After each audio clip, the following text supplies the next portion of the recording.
जी election का time चल रहा है। 4 बड़े राज्यों के अंदर इस बार इलेक्शन आ रहे हैं और ये सारे राज्य बहुत इंटरेस्टिंग हैं क्योंकि कुछ जगहों पे बीजेपी अपना सीएम घुसाने की कोशिश कर रही है। कुछ जगहों पर अगर आप देखेंगे रीजनल पार्टीज बहुत अच्छा कंटेस्ट कर रही हैं, हारते हुए भी दिखाई दे रही हैं।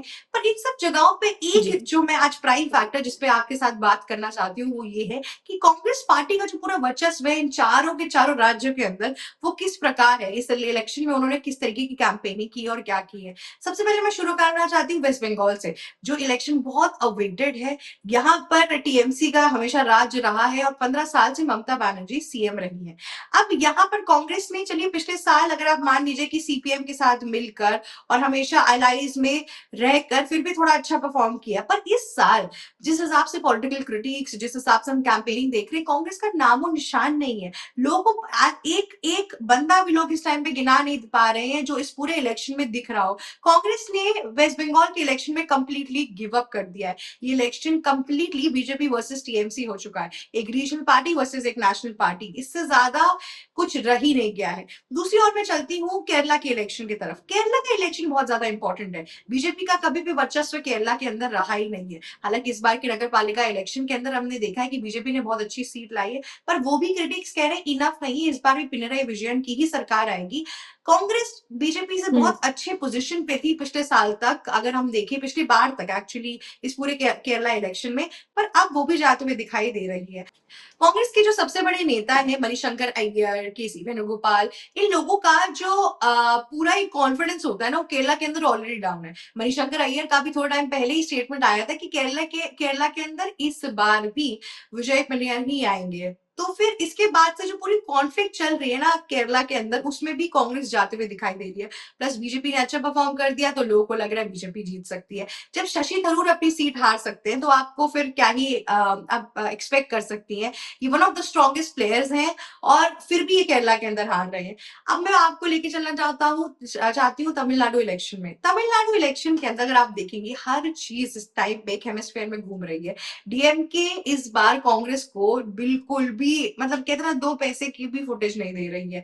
वो बिल्कुल भी एंटरटेन नहीं कर रही है कांग्रेस को। उनका ये कहना है कि हम जब भी कांग्रेस का एलाइज करते हैं हमें ऐसा कोई फायदा होता नहीं है। प्लस कांग्रेस की जो लोग कंटेस्ट करते हैं उनको भी हमें यहाँ पर अपने ही वोटर बैंक से वोट दिलवा कर जितवाना पड़ता है। तो डीएमके इस बार अपने ही हम्म। प्राइड में चल रही है। डीएमके के सबसे बड़े जो इस टाइम जो कॉम्पिटिटर्स हैं वो एआईडीएमके और टीवीके हैं। विजय थालापति की जो पार्टी आई है उसके बाद से डीएमके के अंदर थोड़ा खौफ बैठ रहा है क्योंकि उनका माइनॉरिटी वोटर बैंक जा सकता है, राइट। लेकिन कांग्रेस का उसमें भी कोई नामो निशान नहीं है और यहाँ पर कांग्रेस मेहनत भी नहीं कर रही क्योंकि उनको लग रहा है कि एंड में आके डीएमके को लोकसभा इलेक्शन में अगर बीजेपी नहीं चाहिए तो फिर कांग्रेस को थोड़ी बहुत कहते हैं ना कि सहानुभूति तौर पे और फॉर्मेलिटी के तौर पे आप कहते हैं कि 4-5 सीट्स दे दी, ऐसा कर दिया। तो कांग्रेस इस तरीके की सोच रही है। इस पूरे इलेक्शन के अंदर अगर आप देखेंगे जो इलेक्शन का माहौल हमारे देश के अंदर, कांग्रेस के मेजर इश्यूज क्या रहे हैं? वोटर चोरी, चलिए वो तो मैं फिर भी एक रेलिवेंट मान लू। एप्स्टीन फाइल, इस टाइम पे आपके एलपीजी क्राइसिस और इन सब के ऊपर बात हो रही है। एस्ट्रीन का तो मुझे कुछ समझ नहीं आया, ये भले रेलेवेंट इशू है पर ये नेशनल वाइज है, पर इलेक्शन सेंट्रिक जो इश्यूज होते हैं वो कांग्रेस पार्टी नहीं दे रही है। अनुपा जी आपको क्या लग रहा है कि कांग्रेस पार्टी का जो नेतृत्व है गांधी परिवार के पूरे के अंडर किस तरीके से जा रहा है? क्योंकि ये लोग इलेक्शन को बिल्कुल ही निग्लेक्ट करते जा रहे हैं। जिन जिन जगहों पे इनकी सीट थी ये वहां पर भी हारते हुए जा रहे हैं और एक टाइम आएगा जब कांग्रेस की कोई सीट ही नहीं बचेगी। तो आपका उस पर क्या कहना है? बिल्कुल, और वही पश्चिम बंगाल में भी देखने को मिल रहा है। देखिए, अगर हम बात करें इन तमाम राज्यों की जहां पर अप्रैल में इलेक्शन होने वाले हैं, लेकिन राहुल गांधी, मल्लिकार्जुन खड़गे और प्रियंका गांधी कहां पर है, किसी को कुछ नहीं पता है। सवाल ये है कि तमाम जो सियासी दल है वो पूरी ताकत झोंक रहे हैं। हर एक राज्य में जहां पर इलेक्शन होना है वहां पर अपने कार्यकर्ताओं को एक्टिव मोड में डाल दिया है। तमाम जो नेता है वो लगातार फीडबैक भी ले रहे हैं, लेकिन वहीं पर कांग्रेस पार्टी के ये 3 नेता कहां पर गायब है, क्या कर रहे हैं, इलेक्शन को लेकर कितना सीरियस है, कितना नहीं है, ये बिल्कुल भी समझ में नहीं आ रहा है। एक एक राज्य की बात करेंगे। सबसे पहले शुरुआत करते हैं पश्चिम बंगाल से। पश्चिम बंगाल में इलेक्शन 2 चरणों में होने वाला है, लेकिन इस बीच में कांग्रेस पार्टी कहां पर है नहीं पता। इसके तहत अगर हम बात करें अखिलेश यादव की, अखिलेश यादव भले ही पश्चिम बंगाल में इलेक्शन नहीं लड़ रहे, लेकिन वो मीडिया में लगातार सुर्खियां बटोर रहे हैं। लगातार वो टीएमसी यानी कि ममता बनर्जी को सपोर्ट कर रहे हैं और ये कह रहे हैं कि इस बार भी ममता बनर्जी की ही सरकार बनेगी। मतलब भले ही वो इलेक्शन नहीं लड़ रहे लेकिन उनका पूरा सपोर्ट मिल रहा है टीएमसी को और ये चीजें सामने आ भी रही है, ये दिखाई दे रही है। लेकिन जो कांग्रेस पार्टी तमिलनाडु के साथ ही साथ अगर हम बात करें पश्चिम बंगाल की, तो वहां पर भी इलेक्शन लड़ रही है लेकिन वो वहां पर सक्रिय नहीं नजर आ रही है।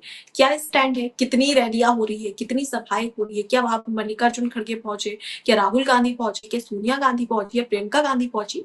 नहीं, कुछ भी सामने नहीं आ रहा। इससे पहले मुझे याद है कि प्रियंका गांधी थोड़ा बहुत एक्टिव हुई थी, वो भी असम में, लेकिन माता रानी के दर्शन करने के लिए पहुंची थी और उसके बाद में उनकी कुछ वीडियोस भी सामने आए थे। लेकिन उसके बाद से असम से भी जो प्रियंका गांधी है वो गायब होती हुई नजर आ रही है, बिल्कुल भी एक्टिव वहां पर नजर नहीं आ रही है। अब यहाँ पर असल में दो बड़ी चीज है। एक तो खुद मुख्यमंत्री हेमंता बिस्वा शर्मा, जिन्होंने कांग्रेस को कोई भी ऐसा टॉपिक नहीं दिया है जिससे कि वो बहस कर सके और मजबूत तरीके से एक जो रहता ना कि मुद्दा उठा सके, वैसी चीजें असम में नजर नहीं आ रही है। अब चलते हैं तमिलनाडु में। तमिलनाडु में डीएमके और कांग्रेस के गठबंधन की सरकार है, लेकिन जैसा आपने भी जिक्र किया कि डीएमके बिल्कुल भी भाव नहीं दे रही है कांग्रेस पार्टी को। क्यों? क्योंकि डीएमके अच्छे से जानती है कि भाई कांग्रेस की स्थिति क्या है फिलहाल तमिलनाडु, ये एक चीज होगी। अब दूसरी अगर बात करें केरल की, तो केरल जहां पर कांग्रेस पार्टी विपक्ष के तौर पर मौजूद है, ठीक है, लेकिन वहां पर भी राहुल गांधी कितने एक्टिव नजर आ रहे हैं ये समझ में नहीं आ रहा। अभी कुछ समय पहले ही जब सर्वदलीय बैठक हुई थी कि जिस तरीके से ईरान, इजराइल और अमेरिका के बीच में जंग चल रही है उसको लेकर, उसके हालातों पर और भारत में उसका कितना असर पड़ेगा, इसको लेकर सर्वदलीय बैठक थी। अब बैठक में राहुल गांधी ने जाने से इनकार कर दिया था। क्यों? राहुल गांधी कहते हैं कि मैं इसलिए नहीं जा पाऊंगा क्योंकि मेरा पहले से फिक्स्ड प्रोग्राम है, एक कार्यक्रम है जो कि केरल में होने वाला है। ये चीजें निकल कर सामने आई। उसके बाद में जब वो केरल नहीं पहुंच पाए क्योंकि उनकी जो माँ थी सोनिया गांधी, उनकी हालत ठीक नहीं थी, वो अस्वस्थ चल रही थी, जिसके बाद वो हॉस्पिटल गए थे, वो तमाम चीजें, फिर उन्होंने वीडियो कॉन्फ्रेंसिंग के जरिए उस कार्यक्रम को जो केरल में होने वाला था उसे संबोधित किया, ठीक है। लेकिन इन सब के बीच में अगर आप देखें तो क्या मल्लिकार्जुन खड़गे ने कोई बहुत बड़ी रैली या जनसभा की है? प्रियंका गांधी ने ऐसा कुछ किया या फिर राहुल गांधी ने भी ऐसा कुछ किया है? वो चीजें सामने नजर नहीं आ रही है। फिर यही कांग्रेस पार्टी रहेगी जो रिजल्ट के बाद ये कहेगी कि देखो वोट चोरी हुआ इसलिए हम जीत नहीं पाए।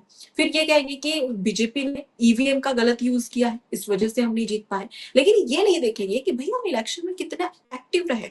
बिहार इलेक्शन की बात कर ले, 2025 में जब बिहार में इलेक्शन हुआ था तो उस समय भी राहुल गांधी का ऐसा ही स्टैंड था।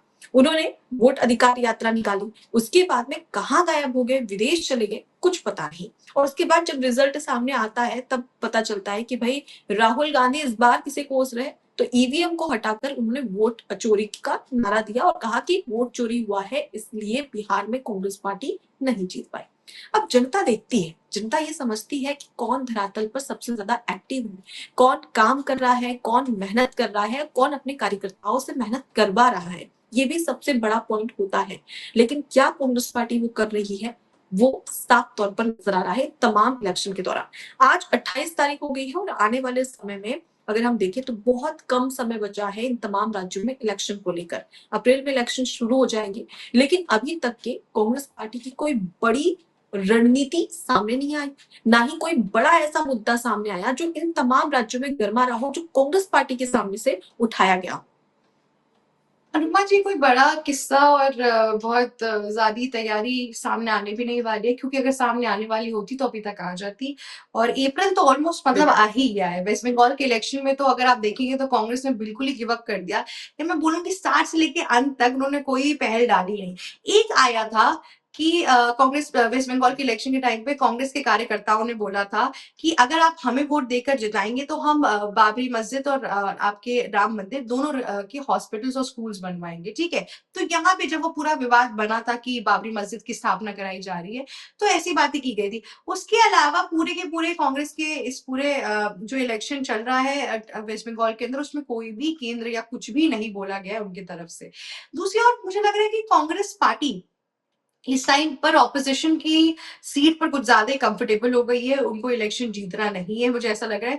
क्योंकि आप देखिए कि जितने भी राज्य थे उनके, मतलब अगर आप कहते हैं एमपी देख लेंगे पहले जब था उनके पास, राजस्थान देख लेंगे, अब केरल भी जाता हुआ दिखाई दे रहा है। इन सब जगहों पे वो क्या मेहनत कर रहे हैं, कर्नाटका में उनकी सरकार है, उसमें जितना कर पाएँगे कर लेंगे। उसके बाद से अगर सिद्धरामैया की उधर भी अगर आप देखेंगे शिव कुमार और सिद्धरामैया के बीच में डिफरेंसेस चल रहे हैं। तो इस टाइम पे कांग्रेस पार्टी का जितना भी पार्टी के अंदर जो विवाद है वो भी बहुत एक्सट्रीम पे चल रहा है। इसी वजह से जनता उन पे अब भरोसा करना छोड़ चुकी है। इस टाइम पे कांग्रेस पार्टी बस नेशनल पार्टी है, यही उस चीज़ का उसको दर्जा मिल रहा है, यही इस चीज़ का उसको बस एडवांटेज मिल रहा है। उसके अलावा अगर आप देखेंगी, तो मुझे नहीं लगता किसी चीज़ का एडवांटेज मिल रहा है और इस पूरे इलेक्शन में कांग्रेस पार्टी का बिल्कुल भी परफॉर्म ना करना, बिल्कुल भी कैंपेन ना करना, कि इस तरफ इंडिकेशन दे रहा है कि कांग्रेस पार्टी ने कंप्लीटली गिव अप कर दिया है इस बार के इलेक्शन पे। और ये भी बताया जा रहा है कि कैसे लोकसभा इलेक्शन के लिए भी उनकी कोई तैयारी नहीं है। एक तरफ बीजेपी ने अपने स्कीम्स लॉन्च करना शुरू कर दिया, अभी महीना मंडल वाला जो किया, साथ ही साथ अपने और सारे स्टेट्स को अपने हाथों में लेके जा रही है ताकि लोकसभा इलेक्शन में फिर से सरकार बन पाए।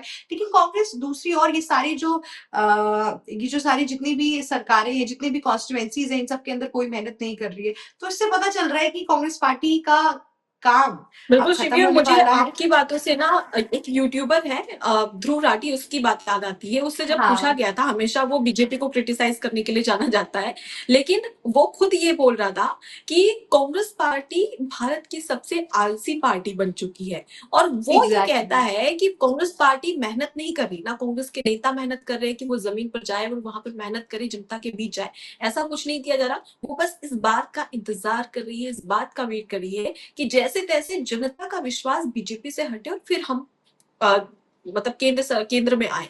तो इस तरीके की बातें कहीं ना कहीं अब वो सटीक साबित हो रही है इन तमाम राज्यों में कांग्रेस की सक्रियता या फिर वो असक्रिय, इसे लेकर। एबीसी हिंदी न्यूज, आज ही जुड़िए हर खबर के साथ।